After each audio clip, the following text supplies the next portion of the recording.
On a cold March 26, 1993 night in LaPorte, Indiana, a young girl would vanish. It would take 20 years for her and her family to finally get the justice they all deserved.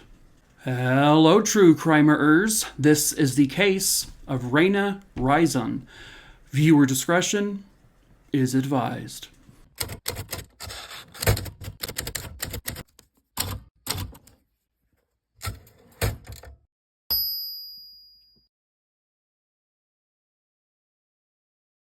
In the 80s and 90s, LaPorte, Indiana was considered a very family-friendly little town.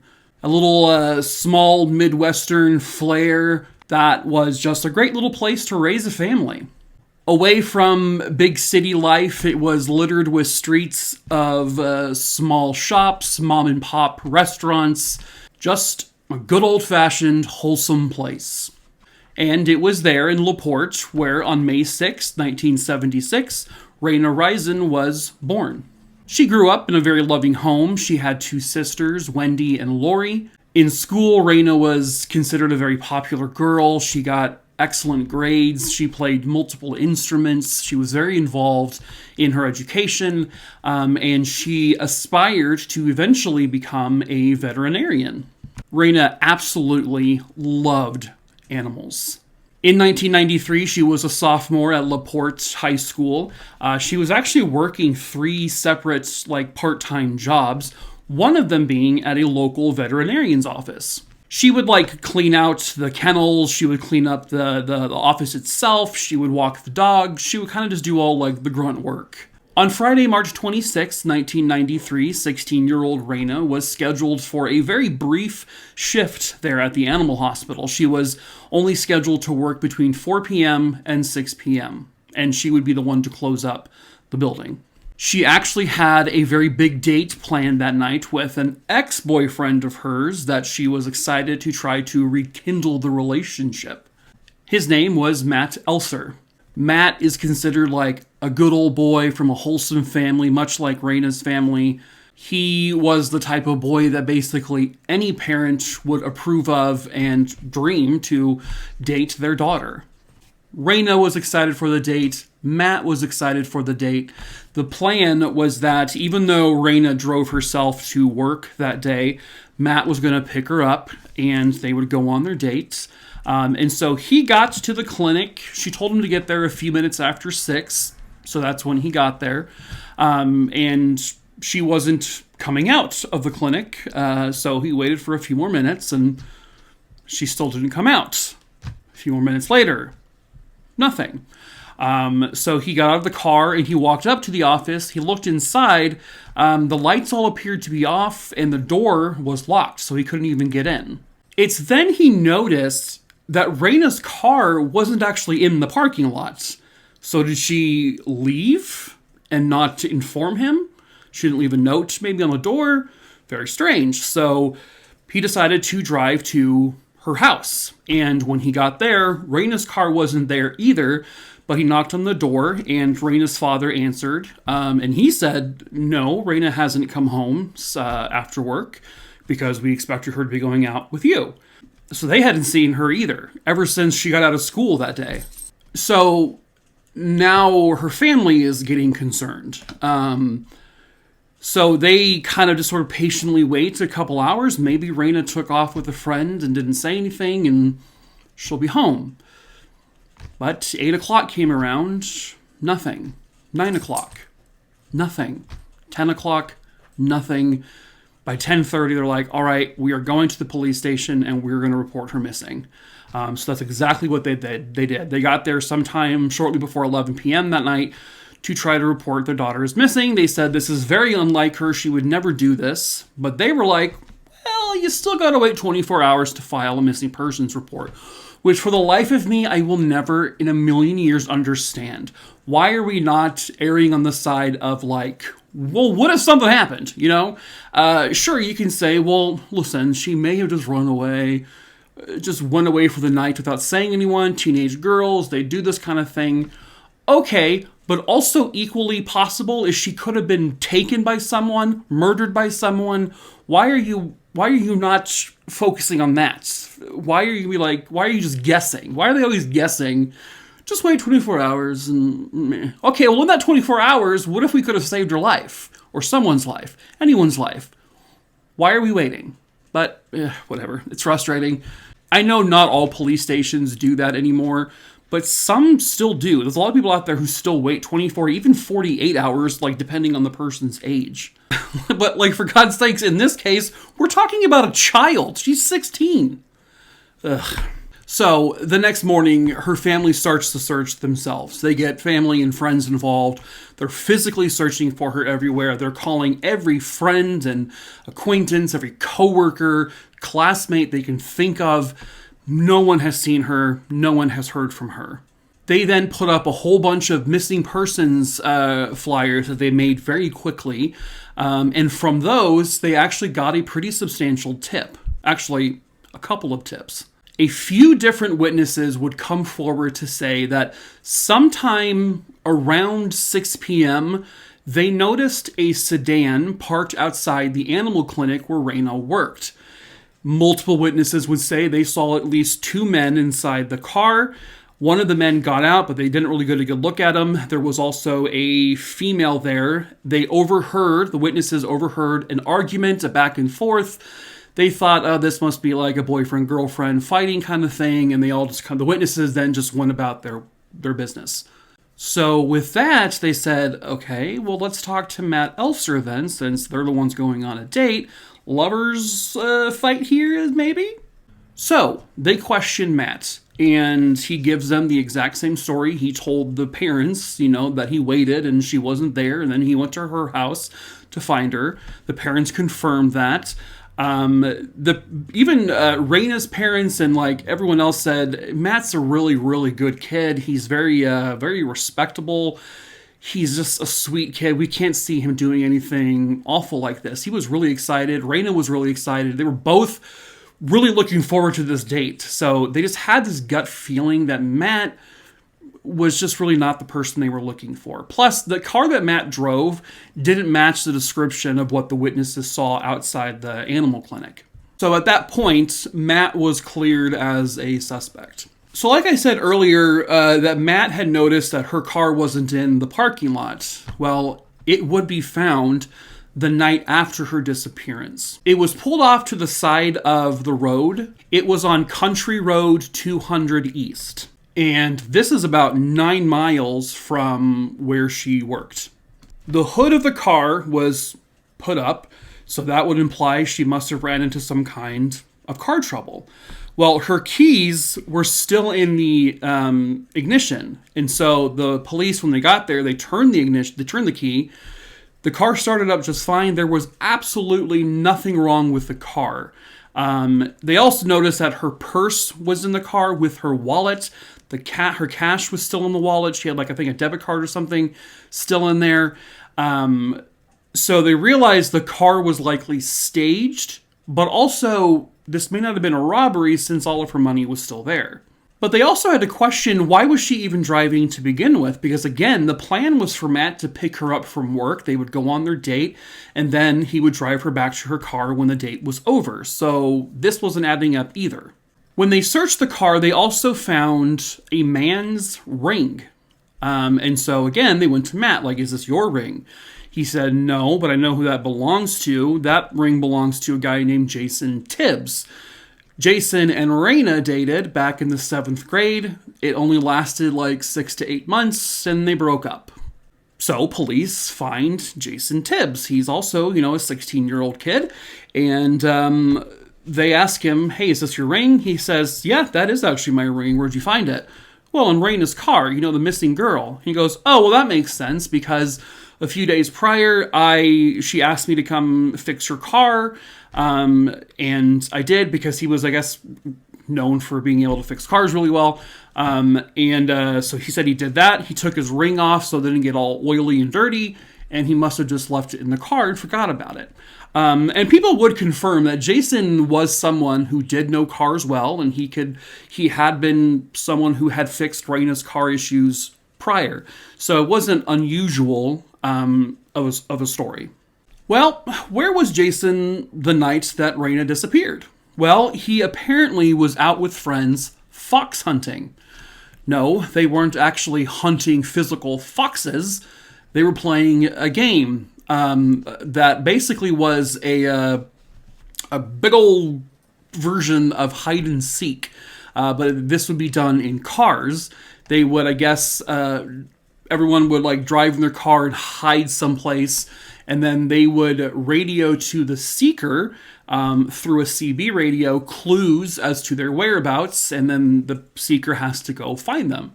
Honestly, it sounds like kind of a fun game. I've never heard of it before, but it sounds fun. Police would question several friends, and they said, yeah, I mean, we were out fox hunting that night. They said, I think Jason was playing, but it's also hard to say whether or not he was or not, because the idea is that we're separated in our vehicles. So we know he was supposed to be playing, but did we have our eyes on him consistently all night? No, not at all. Not even close. Several of these friends, including the car that Jason drove and other people in their circle drove, all were very sedan-like. They looked very similar to the car that may have been seen outside of the clinic that night she disappeared. So it's a very popular style of car. So could have been Jason's car or a friend's car, possibly, but it would be too hard to say. Meanwhile, Reina still isn't found. Within a couple of weeks, they actually get her story on America's Most Wanted. And the night the episode aired, police got another tip. They got a call saying that they saw a Letterman jacket kind of discarded on a road. And they said it was on Fail Road, which was about 7 miles away from where her car was found. So police went out to Fail Road, and lo and behold, the Letterman jacket was there. They would very quickly find out that jacket actually belonged to Matt Elser. But he had given the jacket to Rayna, which is actually that was very common practice in the 80s and 90s especially, to give your Letterman jacket to your girl, you know. It was believed that Rayna was either wearing the jacket or had that jacket on her person the night that she was going to work at the clinic. But unfortunately, the jacket did not lead to any new evidence. There was really nothing on it that they could use to identify who may have taken her, where she is, nothing. Pretty much exactly a month later, on April 26th, 1993, a fisherman and his teenage daughter were out at a local pond, and this was off of Range Road, north of the 20 in LaPorte. They were out there fishing, and then at one point the daughter decided to walk around the pond some, throw some rocks in there, do whatever. When she came across something that she said, it looks kind of like legs, and there were like 2 big logs on top of the legs. So she called her dad over. The dad looked in and said, that's a body. Like, that's a body of a young woman that's in there, and whoever put her there tried to weigh her down with 2 logs. So police obviously were called immediately. When they arrived, the clothing that the young woman in the water was wearing was pretty much the exact clothing that was described by her parents that Rayna was wearing that night that she disappeared. She was pretty badly decomposed, but eventually they were able to confirm that it was the body of 16-year-old Rayna Rison. Rayna had no gunshot wounds. She had no stab wounds.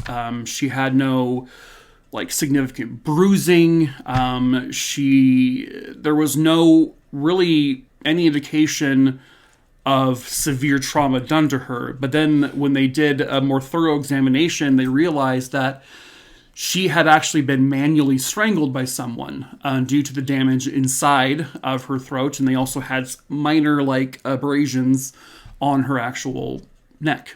So it was ruled a homicide. And very shortly after that is when the name Ray McCarty came into play. Who was Ray McCarty? Well, he is actually Rayna's brother-in-law. He was married to her sister Lori. Why would he need to be questioned? Oh, well, because he sexually molested Rayna. Yeah. Many, many times over the course of a couple of years, starting when she was 11 years old. How did everyone find out this was happening? She got pregnant with his child. Yeah. Rayna, once it all came out, was she had an abortion. Go figure. That being a possibility. We have only moved forward since, right? So in 1991, Ray McCarty would be arrested and charged with child molestation, and he would be convicted. But he only got 3 years of time served and probation. His probation just so happened to end 2 months prior to when Reina was murdered. Oh, and surely Ray McCarty and Reina's sister Lori, they're no longer an item, right? After all of this? No, they were still together. She stayed with him. The guy who molested her sister, her kid sister, and got her pregnant. So, police go to the home of Ray and Lori. They question them. Both of them say they hadn't seen Reina at all that day. They hadn't heard from her or anything like that.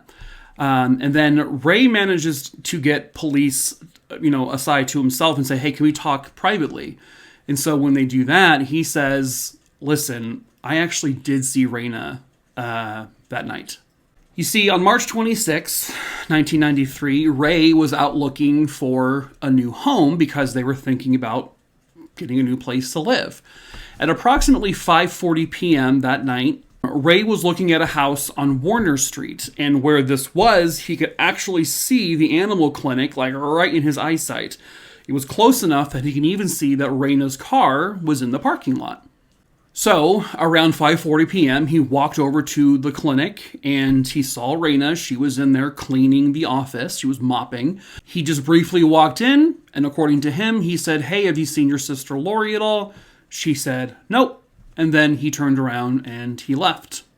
He would then tell police that shortly after that, he went and picked up a female hitchhiker. And that's why he lied to police when questioned in front of Lori about, did you see Reina that night and where were you that night? So he didn't want to get in trouble with Lori. Well, sounds like you can get away with molesting her sister. So police kind of had a vibe, a feeling that he was being forthcoming, that he was being pretty honest. But again, this is a convicted dude. So they weren't positive. The case, unfortunately, would then go cold until about 18 months later when Indiana police pull over a man named Larry Hall. He was pulled over because his van matched the description of a van that was involved in an attempted kidnapping earlier. So when he was pulled over, police searched the van and they found a whole bunch of articles about Reina's case. They also found a pill bottle with Reina's name on it. So they haul him in for questioning and he says, all right, it was me. I kidnapped her and I killed her, Reina. I did it. It was me. Well, except for one problem. Police would dig deeper into his whereabouts, and he was confirmed to be in Kentucky the night that Reina was kidnapped and murdered. However, he would go on to be convicted of another murder. That was the murder of 15-year-old Jessica Roach. And I actually covered her case, I believe, over on my TikTok page. I think it was a while ago. The pill bottle inside the van with her name on it, Reina's name, it was fake. It wasn't even, she didn't have any prescriptions with that. It's believed that this Larry Hall guy may have done a whole lot of killing, but he's only ever been convicted of just the one as far as I know. So again, Reina's case goes cold until 1998. They decide to crack open the case file again to see if they can find anything different, anything new. They come to the conclusion that they have really two viable suspects, and that is Ray McCarty and Jason Tibbs. So either the ex-boyfriend or the guy who molested her when she was a child, or a younger child. So police were able to obtain a warrant to search Ray McCarty's house and also his vehicle. In the trunk of his car, they found what they thought or assumed was blood. However, And I'm kind of confused on this part because police were never able to determine where the blood came from, is what most of the stories are saying. Ray was an avid hunter. He hunted all the time, and he would haul carcasses in his vehicles. So it's very possible, they said, that this was likely just animal blood. But they couldn't confirm it was animal blood, and they also couldn't confirm that it was or was not Rayna's blood. And that's where I'm confused, because if it was there, 1998 was pretty advanced. I mean, to at least tell if it was human or animal DNA. But even from that point until today, as of me making this video, they've never, I guess, tested the blood? Or, I don't know. That's where I'm confused, because to my knowledge, there is still no confirmed details about the blood in the trunk. That being said, even though they found blood, they actually arrested him and they charged him with her murder. But very, very quickly afterwards, because they couldn't determine where the blood came from, and they had no other evidence, they let him go. They dropped all the charges against him. So the case went cold again. And then in 2008, the case breaks wide open. A man by the name of Ricky Hammonds, who is at this point of the story in prison for an unrelated murder, he says he wants to speak to police with regards to Rayna's case. So police go out to visit him at prison, and he tells them a story. He said at the time of Rayna's murder, Ricky's sister was dating another teenager named Eric Freeman. Eric Freeman was very good friends with Jason Tibbs. Well, on the night of Rayna's murder, Ricky was in the barn of their house where he lived with his sister and parents, and he was smoking weed, and he was only 14 years old. When he noticed his sister's car, which was a sedan, pull into the barn, and out of that car comes Eric Freeman and Jason Tibbs. They don't notice Ricky's in there because he's in a hiding spot, kind of up high, I believe. And then Eric and Jason go around, they open up the trunk, and that's when Ricky sees what is obviously a body wrapped in a blanket. And he can clearly see the person's face. He doesn't realize until a couple of days later, when it's all over the news, that that was Rayna in the trunk. So why didn't he tell police immediately? Well, according to him, because he was a 14-year-old boy who was smoking weed, and he didn't want to get in trouble for that. So he kept it quiet. So, in 2008, police then track down Eric Freeman. And when they get to him, they suspect that he did not have any involvement in the actual murder. They really believe at this point that Jason committed this murder. So they actually offer Eric Freeman full immunity to tell his story, as long as they can confirm everything, to tell his story. And he agrees. He said that night, March 26, 1993, he and Jason were driving around in Eric's girlfriend's car, which is the two of them, when they came across the animal clinic where Rayna worked. So Jason said, let's pull in there and see if Rayna's there. They just so happened to pull in just before 6 p.m. They see Rayna actually walking out and locking the door. And that's when the car pulls up to her at the front of the clinic. Jason rolls down the passenger window and talks to her and says, hey, can we please get back together? Can we discuss this? She apparently says, hell no, buddy. So he gets out of the car. The two of them start having a screaming fight. They're arguing. And at some point, Jason just punches her. And it knocks her down. And then he says, I guess out of anger, he just takes his hands and he wraps it around her throat and he chokes her until she is dead. He then turns to a horrified Eric Freeman and he says, if I can't have her, nobody can. Nice. Real cliche, yeah. They then put her body in the trunk. They drive to the barn and where Ricky sees them, unbeknownst to them. And They then discuss, like, what do we do with her body? They come up with the idea of putting her in a pond and weighing her down with logs, and that's exactly what they do. So in August of 2013, this is 20 years after the murder, police arrest 38-year-old Jason Tibbs, and they charge him with the murder of Rayna. Jason's defense would go on to say that Ricky is an incredibly unreliable witness because he was just a kid at the time who admittedly was smoking weed, and why did he wait 15 years to come forward? It's a good question. I mean, I can understand why at that immediate time even go forward, but why not maybe like a year down the road? Why not after her body was found? Like, why not? Who knows? As far as did Ricky get anything from the police when they questioned him and talked to him, I don't know. Like, I don't know if he got like any kind of deal on some other charge, but he was already in prison for like a murder charge. So his defense would say the same thing about Eric Freeman. Why wait, 15 years to say something? Well, because this entire time, Eric Freeman thought he was an unwitting accomplice to murder. And he was. I mean, he was an unwitting accomplice.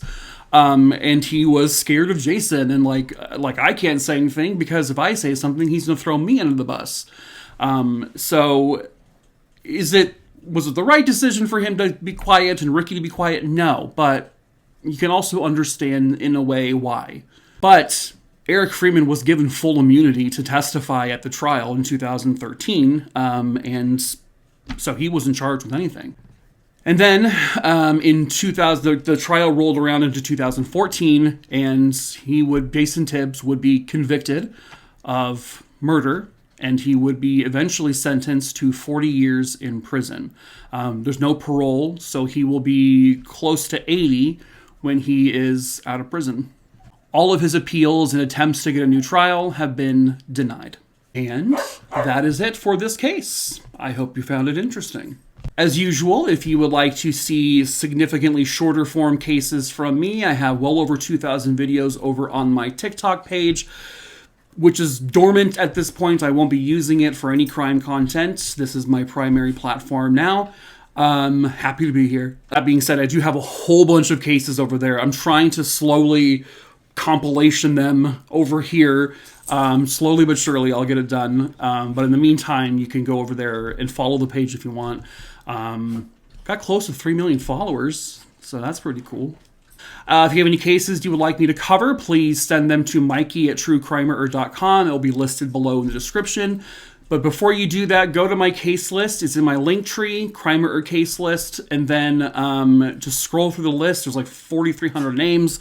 You can search the document as well. If you don't see the name, then email me the name, location, and when. If you see the name, please don't email me because it's already on there, and yeah. Lastly, if you would like to purchase any merch, like for example, we have this shirt that says Crimerer crew member. We sell other shirts with just making a true crimerer on it and other phrases. We sell wine glasses and mugs, and we sell other hoodies. And now we have a Christmas ornament from now until Christmas time, so you can purchase one of those as well. And that's linked in my link tree below. Yes, we ship internationally, so wherever in the world you live, he will ship it. All right, that is it, true crime aroonies. Until the next case. Woof woof for now, crime aroonies. Woof woof, you're all losers. Molly, Jesus. I'm sorry, that's not a way to end a video, but I did, so bye.